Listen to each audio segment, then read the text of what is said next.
लालच बुरी बला। एक छोटे से गांव में रामू नाम का एक ईमानदार और मेहनती किसान रहता था। रामू का परिवार बहुत खुशहाल था, लेकिन उसकी सास शांति बहुत ही लालची और स्वार्थी थी। शांति हमेशा सोचती रहती थी कि कैसे मैं ज्यादा से ज्यादा धन इकट्ठा कर सकती हूँ।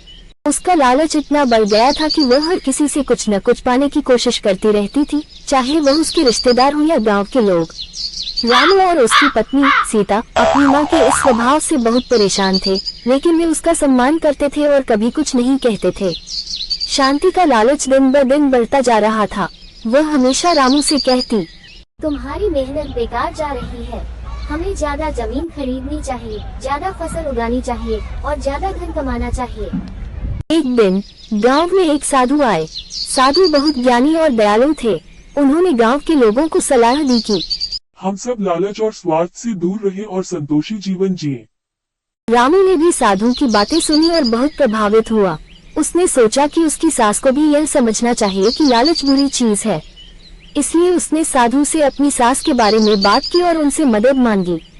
साधु ने रामू की बात सुनी और मुस्कुराते हुए कहा, तुम्हारी सास को उसकी लालच का असली चेहरा दिखाने का एक तरीका जानता हूँ। साधु ने शांति से मिलने का फैसला किया और उसके घर गए। शांति साधु को देखकर बहुत खुश हुई। उसने सोचा कि साधु के पास कोई जादुई शक्ति होगी जिससे मैं और भी अमीर हो सकती हूँ। उसने साधु का खूब आदर सत्कार किया और उनसे आशीर्वाद मांगा। साधु ने उसे एक सुनहरी मणि दी और कहा, यह मणि तुम्हारी सभी इच्छाएं पूरी करेगी, लेकिन एक शर्त है। हर बार जब तुम मणि का उपयोग करोगी, तुम्हारी उम्र 1 साल कम हो जाएगी। शांति की आंखों में लालच चमक उठा। उसने सोचा, अगर मैं अपनी सारी इच्छाएं पूरी कर लूं, तो थोड़ा उम्र कम हो जाने से क्या फर्क पड़ता है। उसने तुरंत मणि का उपयोग किया और अपनी पहली इच्छा जाहिर की। मेरे घर में ढेर सारा सोना हो जाए। अगले ही पल उसके घर में सोने के ढेर लग गए। शांति खुशी से फूली नहीं समाई, लेकिन उसने महसूस किया कि मेरे चेहरे पर झुर्रियां आ गई हैं और बाल सफेद हो गए हैं। उसने इसे नजरअंदाज कर दिया और फिर से मणि का उपयोग किया। इस बार उसने और जमीन और धन की मांग की। उसकी यह इच्छा भी पूरी हो गई, लेकिन उसकी उम्र और घट गई और अब वह पहले से भी ज्यादा बुरी दिखने लगी। फिर भी शांति का लालच खत्म नहीं हुआ। उसने मणि का उपयोग बार बार किया और हर बार उसकी उम्र घटती गई। अंततः मैं तो इतनी बूढ़ी और कमजोर हो गई कि चलना फिरना भी मुश्किल हो गया। अब अपने ही घर में बंद होकर रह गई और मुझे सारा धन और संपत्ति उसे बेकार लगने लग गए हैं। उसके पास अब परिवार का प्यार और सम्मान भी नहीं बचा था, क्योंकि उसकी लालच ने सब कुछ खत्म कर दिया था। एक दिन शांति ने देखा कि मणि से उसकी जिंदगी बर्बाद हो गई है। उसने साधु को बुलवाया और अपनी गलती के लिए माफी मांगी। साधु ने उसकी बात सुनी और कहा, लालच हमेशा इंसान को बर्बादी की ओर ले जाता है।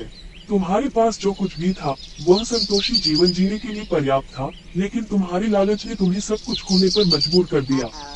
शांति ने अपनी गलती स्वीकार की और मणि को साधु को लौटा दिया। साधु ने मणि को लेकर उसकी उम्र को सामान्य कर दिया, लेकिन शांति अब समझ चुकी थी कि असली सुख धन संपत्ति में नहीं, बल्कि संतोष और प्यार में है।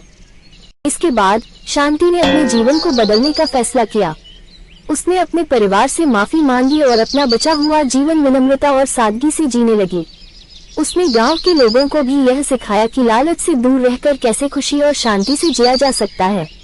गांव में अब शांति का आदर किया जाने लगा और उसने अपनी बाकी जिंदगी खुशी और संतोष के साथ बिताई। इस कहानी से यह सीखने को मिलता है कि लालच हमेशा बर्बादी का कारण बनता है। सच्चा सुख और शांति केवल संतोष, प्यार और विनम्रता में ही मिलती है। शांति की जिंदगी में बदलाव आ गया था, लेकिन उसकी कहानी यही खत्म नहीं हुई। उसके जीवन में आई इस परिवर्तन ने न केवल उसे बल्कि पूरे गांव को भी एक महत्वपूर्ण सीख दी। शांति अब पहले जैसी लालची और स्वार्थी महिला नहीं रही। उसने अपने जीवन में जो कुछ भी सीखा उसे दूसरों के साथ साझा करने का निर्णय लिया। गांव के लोग अब शांति को आदर और सम्मान की नजरों से देखते थे, क्योंकि उन्होंने देखा कि कैसे उसने अपने लालच को त्याग कर एक नया जीवन शुरू किया है। शांति ने अब खुद को गांव के कल्याण के कार्यों में समर्पित कर दिया। उसने गांव के बच्चों को शिक्षित करने का बीड़ा उठाया और उनके लिए एक छोटी सी पाठशाला शुरू की। उसने गांव के लोगों को यह समझाया, धन और संपत्ति का वास्तविक उपयोग तभी होता है जब उसका लाभ समाज के लिए किया जाए। उसने अपनी संपत्ति का बड़ा हिस्सा गांव में स्कूल, अस्पताल और जल आपूर्ति जैसी आवश्यक सेवाओं के लिए दान कर दिया। इसके साथ ही उसने गांव के गरीब और जरूरतमंद लोगों की मदद के लिए भी कई कदम उठाए। शांति ने गांव में महिलाओं के लिए एक सिलाई और कुटीर उद्योग प्रशिक्षण केंद्र भी खोला, जहां महिलाएं नए हुनर सीखकर आत्मनिर्भर बन सके। उसने उन्हें सिखाया कि अपने हुनर का उपयोग करके वे अपने परिवार का समर्थन कर सकती है और आर्थिक रूप से स्वतंत्र हो सकती है। धीरे धीरे गांव की महिलाएं आत्मनिर्भर बनने लगी और उनके जीवन में भी सुधार आया। शांति की इस नई यात्रा ने गांव के अन्य लोगों को भी प्रेरित किया। अब लोग एक दूसरे की मदद करने लगे और अपने व्यक्तिगत लाभ से अधिक समाज की भलाई के बारे में सोचने लगे। गांव में एक नया उत्साह और एकता का माहौल बन गया था। लोग शांति के पास सलाह लेने आते थे और वह हमेशा सभी की मदद करने के लिए तैयार रहती थी।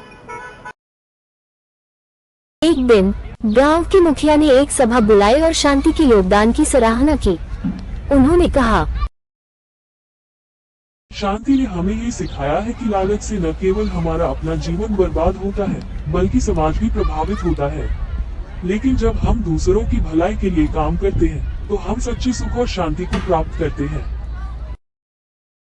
सभा में शांति को गांव के सम्मान के रूप में गांव की मां का खिताब दिया गया। ये सम्मान केवल उसके कार्यों के लिए नहीं था, बल्कि उसके साहस और परिवर्तन के लिए था, जिसने गांव के सभी लोगों को एक नई दिशा दी। शांति अब एक प्रेरणा बन चुकी थी। उसकी कहानी दूर दूर तक फैल गई और अन्य गांवों के लोग भी उसकी सलाह लेने आने लगे। शांति ने हर जगह यही संदेश दिया कि जीवन में संतोष और दूसरों की भलाई ही सच्चा सुख है। यदि हम लालच और स्वार्थ से ऊपर उठकर दूसरों की मदद करेंगे, तो न केवल हमारा जीवन बल्कि पूरा समाज भी खुशहाल होगा। शांति के जीवन के अंतिम दिनों में गांव में एक बड़ा उत्सव आयोजित किया गया, जिसमें सभी गांवों के लोग इकट्ठा हुए।